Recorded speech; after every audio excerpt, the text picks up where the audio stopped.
सच सबसे पहले सबसे तेज।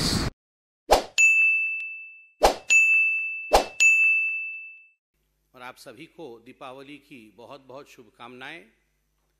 आज एक महत्वपूर्ण खबर सभी टीवी चैनलों के माध्यम से हमने देखा है और ये महत्वपूर्ण खबर है कि दीपावली के इस शुभ अवसर पर भ्रष्टाचार के ऊपर फिर से एक बार कुठाराघात हुआ है। और हमने देखा है न्यूज़ के माध्यम से कि मिनिस्ट्री ऑफ होम अफेयर्स जो है, राजीव गांधी फाउंडेशन RGF और Rajiv Gandhi charitable trust RGCT, ये जो दो NGO थे गांधी परिवार के, जिसकी चेयरपर्सन खुद सोनिया गांधी जी स्वयं थी, इन दोनों के ऊपर प्रतिबंध लगाने का काम MHA ने किया है।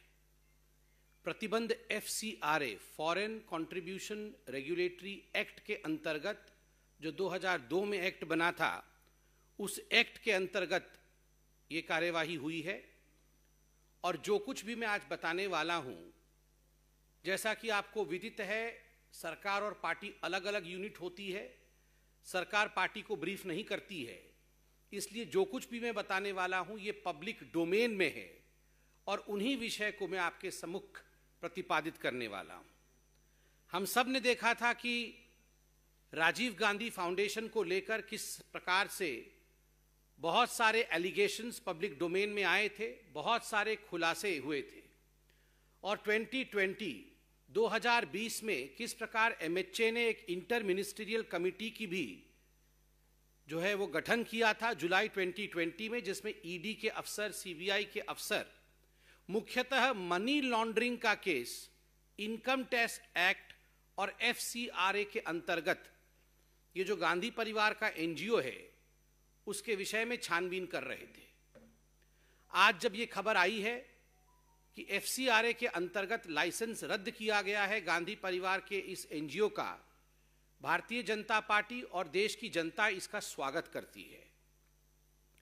आप सबको जान के आश्चर्य होगा, वैसे भारतीय जनता पार्टी के यशस्वी राष्ट्रीय अध्यक्ष माननीय JP नड्डा जी ने 2020 में एक प्रेस कॉन्फ्रेंस में और एक अपने भाषण में भी ये उजागर किया था कि किस प्रकार ये जो राजीव गांधी फाउंडेशन है, जिसकी चेयरपर्सन स्वयं सोनिया गांधी है और जिसके ट्रस्टी राहुल गांधी और प्रियंका वाड्रा हैं, किस प्रकार से एक बार नहीं, दो बार नहीं, मगर तीन बार चाइना के कम्युनिस्ट पार्टी और चाइना की एम्बेसी से RGF ने डोनेशन लिया था। ये सारा कच्चा चिट्ठा आपके सामने उस समय भी रखा गया था, मैं दोबारा आपके सामने रख रहा हूं। Partner organisations and donor year 2005 to 2006 ये राजीव गांधी फाउंडेशन का है। इसमें आप देख सकते हैं जो डोनर्स लिस्ट है उसमें government of People's Republic of China, government of People's Republic of China. आप जरा सोच के देखिए, UPA की सरकार चल रही है, केंद्र में सरकार को रिमोट कंट्रोल से सोनिया जी और राहुल जी कंट्रोल करते हैं और चलाते हैं। रिमोट कंट्रोल की चेयरपर्सन भी सोनिया गांधी है सरकार की, और वहां जो राजीव गांधी फाउंडेशन है उसके भी चेयरपर्सन सोनिया गांधी है। और किस प्रकार से सोनिया गांधी जी जिस राजीव गांधी फाउंडेशन की चेयरपर्सन है उसमें करोड़ों रुपए चीन की सरकार से बतौर डोनेशन सोनिया गांधी ले रही हैं। और केवल चीन की सरकार से ही नहीं, ये डोनेशन एम्बेसी ऑफ चाइना से भी लिया गया था। ये अपने आप में बहुत घृणित विषय है। रह रहकर राहुल गांधी जी ने चीन के ऊपर बहुत सारे सवाल पूछे थे, मगर भारतीय जनता पार्टी ने भी जवाब दिया था कि जब चीन और भारत के बीच में स्टैंड ऑफ हुआ था डोकलाम का, तो उस समय चीनी तंबू के नीचे, चाइनीज टेंट के नीचे जिस प्रकार से पूरा का पूरा गांधी कुनबा पकड़ा गया था, रंगे हाथ पकड़ा गया था, ये हम सब ने देखा था। तो आज देश की जनता धन्यवाद देती है कि जो अध्यक्षा उस समय वो कांग्रेस की अध्यक्षा भी थी सोनिया गांधी, और जो एनजीओ की अध्यक्षा चीन से पैसा लेती थी, आज उस एनजीओ के ऊपर अंकुश लगाने का काम इस सरकार ने किया है। उस समय भी भारतीय जनता पार्टी ने कांग्रेस से सवाल पूछा था कि आखिरकार क्या कारण था कि जब बीजिंग में ओलंपिक हुआ तो पूरा का पूरा गांधी परिवार बीजिंग गया था, जिसमें रॉबर्ट वाड्रा भी शामिल थे, प्रियंका वाड्रा भी शामिल थी, राहुल गांधी भी शामिल थे, प्रियंका जी तो सोनिया जी तो थी ही। और वहां उस अवसर पर सोनिया जी की मौजूदगी में शी जिनपिंग और राहुल गांधी के बीच एक करार हुआ था, एमओयू हुआ था। उसके बाद ये डोनेशंस आए थे, तो स्वाभाविक रूप से उसका उत्तर कांग्रेस पार्टी ने तो आज तक नहीं दिया है, मगर आज अंकुश लगने का काम हुआ है। केवल इतना ही नहीं, भारतीय जनता पार्टी ने ये राजीव गांधी फाउंडेशन के एक बहुत बड़े दूसरे घोटाले का भी उजागर किया था, और वो घोटाला था, वो गड़बड़ी थी कि prime minister national relief fund जो 1948 में बना था, इस रिलीफ फंड का मुख्य उद्देश्य जो नेचुरल कैलामिटी में जो लोग पीड़ित होते हैं, उन विक्टिम्स के लिए जो जनसाधारण पैसा देती है, कैसे इन विक्टिम्स को, इन पीड़ितों को सहायता मुहैया किया जाए, यह मुख्य उद्देश्य prime minister national relief fund का होता है। मगर आपको जान के दुख होगा कि एक बहुत बड़ा इसकी जो रकम है, यह रकम राजीव गांधी फाउंडेशन को भी डोनेशन और गिफ्ट के रूप में जाता था। डॉक्टर मनमोहन सिंह ने, तत्कालीन प्रधानमंत्री ने, पार्लियामेंट के पटल पर खड़े होकर उस समय लगभग 100 करोड़ का एक पैकेज घोषित किया था जो राजीव गांधी फाउंडेशन को जाना था। केवल इतना ही नहीं, 7 ministries, government departments including MHA और 11 पीएसयू जो पब्लिक सेक्टर यूनिट्स थी, उन्होंने आरजीएफ को 2005 और 2013 के बीच में डोनेट किया था। यह भी फहरिस्त हम आपको दिखा सकते हैं। ये वो कंपनियां और ये वो मिनिस्ट्री हैं जिन्होंने सोनिया जी की अध्यक्षता में जो एनजीओ चल रही थी, उस एनजीओ को पैसा देने का काम किया था।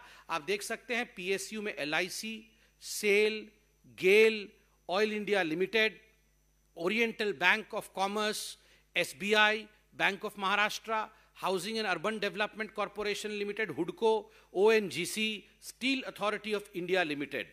और जहां तक गवर्नमेंट डिपार्टमेंट्स और मिनिस्ट्रीज का सवाल है, ministry of home affairs, directorate of adult education, ministry of human resource, ministry of health and family welfare, ministry of environment and forest, ministry of small scale industries, national self employment mission, a project by the Ministry of Rural Development, और सबला by Ministry of Women and Child Development। ये सारे ministries ने donate किया हुआ है पैसा। और prime minister national relief fund का 2007 और 8 का डोनर लिस्ट में भी आप आरजीएफ में नाम देख सकते हैं, प्राइम मिनिस्टर रिलीफ फंड का। केवल इतना ही नहीं, इसके साथ साथ आपको याद होगा कि भारतीय जनता पार्टी ने विगत दिनों में प्रेस कॉन्फ्रेंस के माध्यम से खुलासा किया था कि किस प्रकार से जिन लोगों ने गलत गतिविधि करके, भ्रष्टाचार करके करोड़ों खरबों रुपए कमाए, ऐसे लोगों से भी पैसा उगाही करने का काम एनजीओ राजीव गांधी फाउंडेशन ने किया था, जिनमें मुख्यतः जाकिर नायक और जाकिर नायक की जो संस्था थी इस्लामिक रिसर्च फाउंडेशन, उससे भी मोटा रकम लेने का काम किया था। 50 लाख से अधिक रुपए लिए थे। ये तो शुक्र है कि भारतीय जनता पार्टी और देश की जनता ने इसका खुलासा किया, और उसका नतीजा हुआ कि कांग्रेस पार्टी रंगे हाथ पकड़ी गई। चाहे मेहुल चोकसी हो, चाहे राणा कपूर हो, चाहे एनएसईएल जो स्कैम हुआ था जिसमें करोड़ों खरबों रुपए का घोटाला हुआ था, एनएसईएल स्कैम के भी प्रणेताओं से पैसा लेने का काम राजीव गांधी फाउंडेशन ने किया है। आज भारतीय जनता पार्टी उन तमाम इन्वेस्टिगेटिव एजेंसीज का धन्यवाद करती है कि इस प्रकार के काम करने वालों के ऊपर पूरे भारतवर्ष में कानून के अंतर्गत जो हिंदुस्तान का संविधान कहता है, whatever the constitution of the country says, उसके अंतर्गत कार्यवाही होना बहुत उचित था, और ये कार्यवाही हुई है। ये अपने आप में बहुत बड़ी बात है, क्योंकि जिस समय यूपीए का शासन था किसी में हिम्मत नहीं थी कि जाकिर नाइक से और चाइना की सरकार से पैसे लेने वाले एनजीओ के ऊपर कार्यवाही कर सके, क्योंकि चित भी मेरी पट भी मेरा, यहां भी सोनिया वहां भी सोनिया। याद करिए, सरकार भी सोनिया गांधी चलाती थी, Rajiv Gandhi foundation, Rajiv Gandhi charitable trust और यहां तक कि नेशनल हेराल्ड भी यही लोग चलाते थे। हर तरफ अत्र तत्र सर्वत्र जहां जहां भ्रष्टाचार वहीं वहीं भ्रष्ट परिवार, जहां जहां भ्रष्टाचार है वहीं वहीं भ्रष्ट परिवार है। इसलिए अंत में मैं इतना ही कहूंगा कि ये जो डायनास्ट्स हैं, as far as the dynasts are concerned, they always enjoyed working without any responsibility. They had no accountability, they had no responsibility, but they enjoyed the perks. And the most important example of this is working through various NGOs which had nothing to reply to the government. The government was supporting these NGOs, paying for these NGOs, while the ones who were enjoying were the dynasts, the Gandhi family. Similarly, the National Advisory Council, an extra constitutional body, was running the government. सरकार और अपने लिए जिस प्रकार ये extra constitutional bodies Gandhi परिवार ने बनाया था, आज उसका पर्दाफाश हुआ है, आज उसका खुलासा हुआ है। धन्यवाद। कोई प्रश्न हो तो Sanjay ji.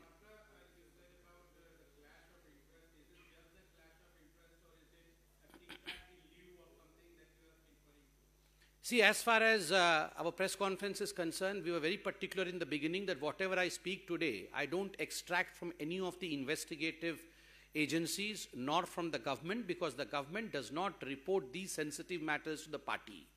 Whatever I said today is in the public domain.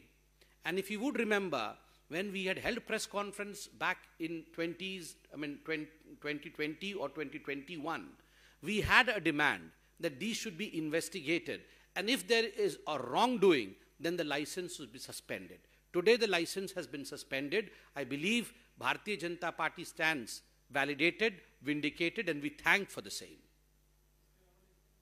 हाँ, इसके अलावा आप इसी विषय पे तो पूछे।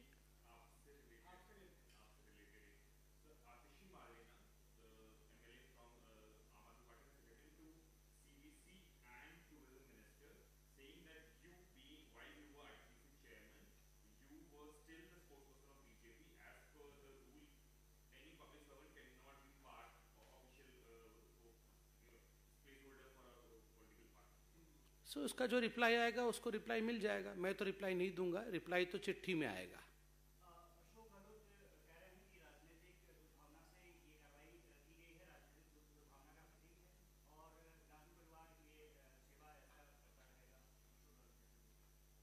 अशोक गहलोत क्या कह रहे हैं?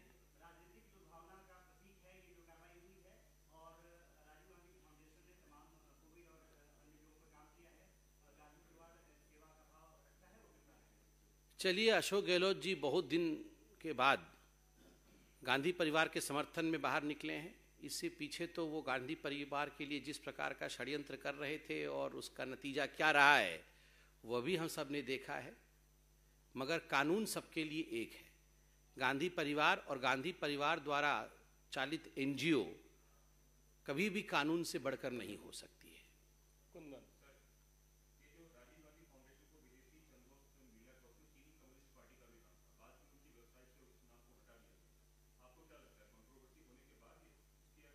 पैचवर्क किया गया होगा, रफू करने की कोशिश की गई होगी, मगर रफू काम ना आया।